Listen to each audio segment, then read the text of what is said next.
Welcome to Eye on Parenting. Today's topic, Potty Training 101. It can be stressful, frustrating, like it is for me right now, but when your child finally goes, it is extremely rewarding. Here with some tried and true tips is Kara Corden, health editor for Parents Magazine. Kara, good morning. Good morning. Thank you so much for being here. Now, I want you to know, I have a child right now who is like an untrained puppy, and I need your help.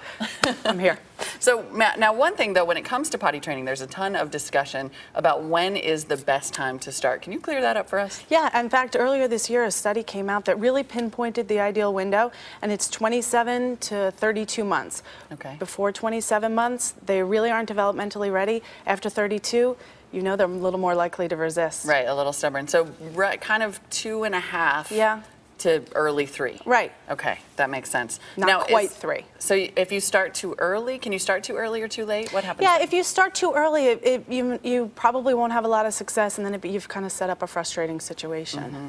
And then too late, they just argue with you all the time, yes. like my sweet child. So you've come up with some tips about how to make the entire potty training experience a little bit easier for everyone. Let's go through them quickly. The first one is wait until your child is ready, which leads to the obvious question, how do you know? Okay, so there are some signs. If your child can easily undress himself, then that's a good sign. If they go 2 hours without wetting their diaper, that's another good sign. If they wake up from their nap dry, that's a good sign. If they wake up in the morning without a dirty diaper, these are all things that are telling you it's a good time to try.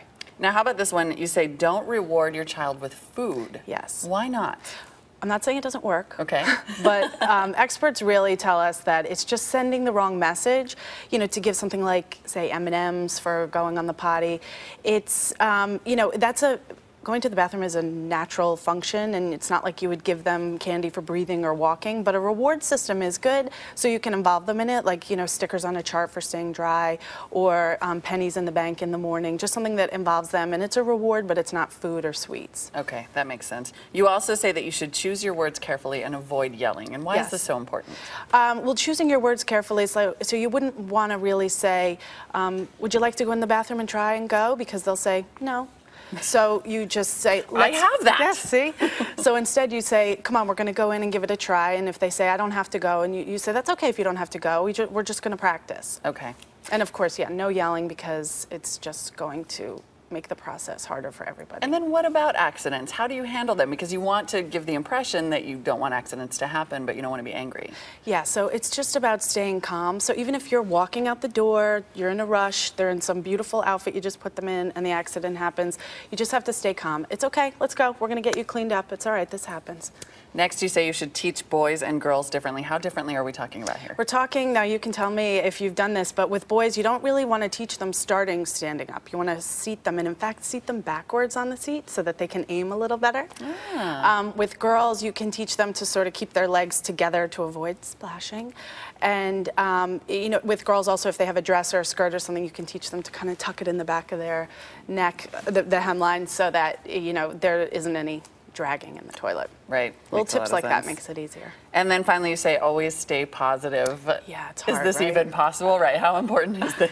It's, you know, stay positive in your own mind, but also, you know, stay positive with your child, and just, you know, praising any little bit of progress that they make. It goes a long way, and then keep in your own mind, this will end, this will work, we will get through this. And we have some props here just to run through quickly. You say it's important to have a potty chair, a padded insert that kind of keeps them from falling in. Feeling like they're going to fall in. Yes. A step stool, what's this guy for? A step stool is good for, you know, washing their hands afterwards, because that's a big part of the whole potty training process. Okay. And also, you know, maybe to prop their feet on while they're trying to go. Right. And then you say easy up, easy down clothes. So 2-piece pajamas here. Yeah, exactly. Like no snaps, no zippers. We're going to hold off on that until they're really comfortable with the process. Right.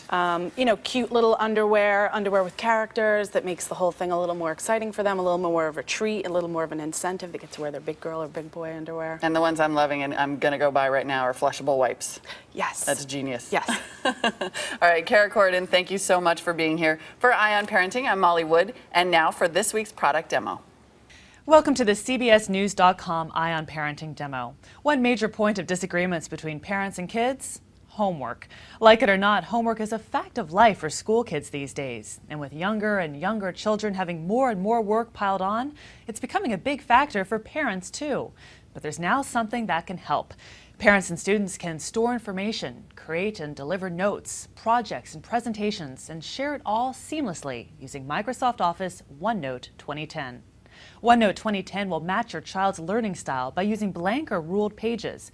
You can type or write with digital ink, create lists and tables, draw diagrams, and even display math equations. Too many notebooks filling up and becoming hard to keep track of? OneNote 2010 lets you keep it all together in one place.